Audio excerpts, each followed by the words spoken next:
Mon nom est Gérard Kiger. Je suis retraité de longue date parce que je suis âgé de 87 ans.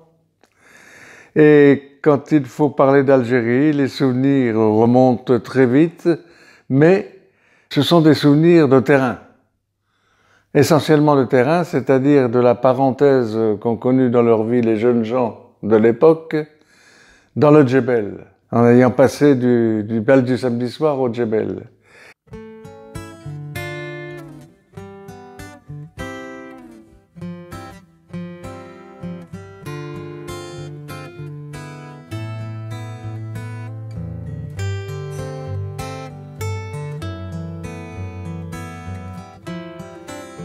Bon, on avait le journal L'Ancien d'Algérie, qui est toujours diffusé d'ailleurs, qui est un journal qui est propre aux anciens combattants d'Algérie. Et j'ai écrit un article, d'ailleurs, c'est l'article-là, comme d'autres d'ailleurs. Tout le monde raconte leurs souvenirs dans ce journal. Et ces souvenirs sont très vivaces, on sent qu'ils sont très vivaces. Moi, dans le papier que j'ai fait, c'est un papier mémoriel, c'est pas un papier véritablement de souvenirs personnels. Oh, puis alors il faut se méfier de trop à raconter au fil du temps. On a été reçus dans une sorte d'ambiance un peu bizarre.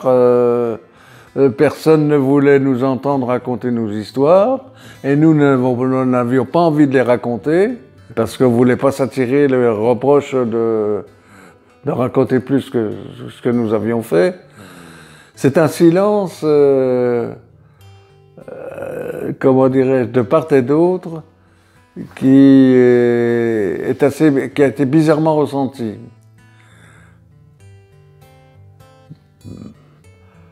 Alors, si on en parle un peu plus maintenant, si j'en parle aujourd'hui, c'est bien la première fois que ça m'arrive. Hein.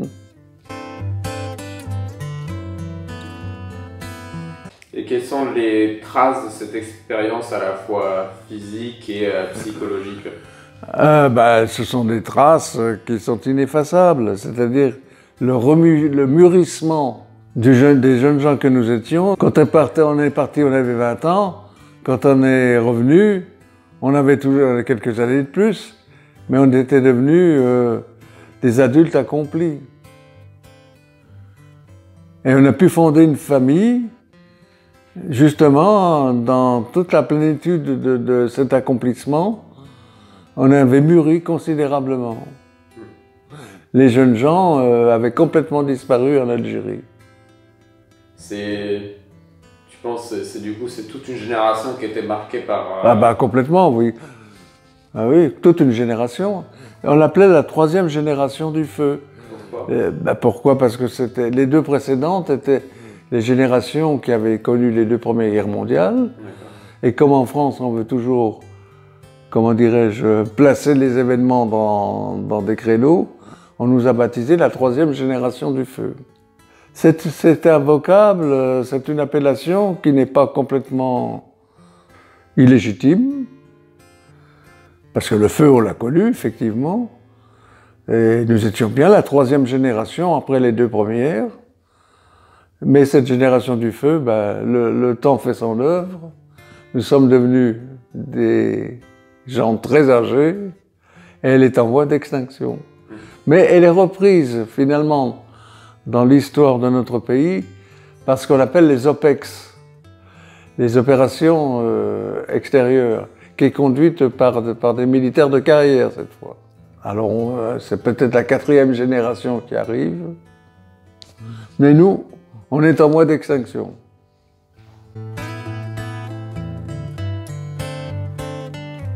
Une blessure ouverte ne se referme jamais. Heureusement que les traumatismes, je préfère ce terme à celui de blessure, se reforment un peu par le fil du temps, par l'œuvre du temps.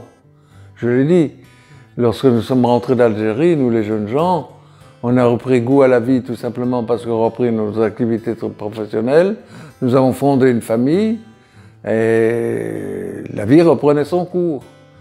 Mais le traumatisme était là au début et il a tendu à s'effacer.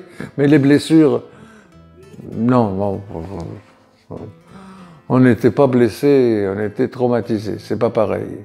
Et finalement, qu'est-ce qui t'a aidé dans ta vie personnelle? Toute la famille d'abord, et puis mon épouse, et puis les enfants et tout. Rien ne vaut finalement d'une bonne épouse pour reprendre goût à la vie, non? J'ai appris par la suite, par des contacts qui se sont produits de manière diverse après coup, que certains étaient terriblement atteints par ce traumatisme quand même. Ouais.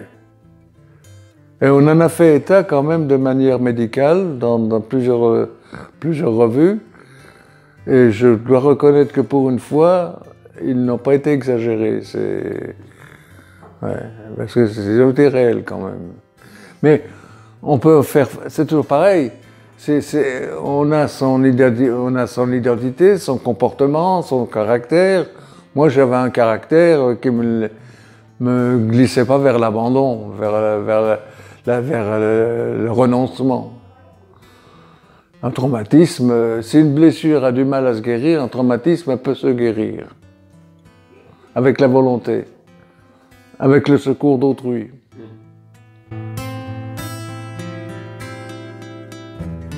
Pourquoi du coup tu rejoins une association d'ex-combattants et comment tu arrives à être président d'une association d'ex-combattants? J'ai rejoint l'association parce qu'on m'a sollicité d'en faire partie. Moi je voulais pas m'insérer dans quelque association que ce soit. Je voulais surtout pas aller dans une association qui fait de la guerre d'Algérie le dialogue de tous les jours. Alors je l'ai dit quand elle est venue me voir pour faire partie de la FLACA, c'était la Fédération nationale des anciens combattants d'Algérie. Je dis écoute, si tu viens me chercher pour que je raconte encore des histoires sur l'Algérie, ne compte pas sur moi. L'Algérie c'est fini, mais alors on m'a certifié qu'il fallait surtout être ensemble pour accomplir ce travail de mémoire, que ne nous oublie pas, que l'on sache qu'on a été là-bas, qu'on en est revenu, et c'est fort heureux pour tout le monde, mais ce n'est pas pour raconter des histoires à perte de vue. C'est comme les pêcheurs, un peu. Quand ils prennent une sardine, ils ont pêché un monstre. Alors, non. Alors, j'ai trouvé dans cette association ce que je recherchais quand même, c'est-à-dire la convivialité, l'esprit de corps,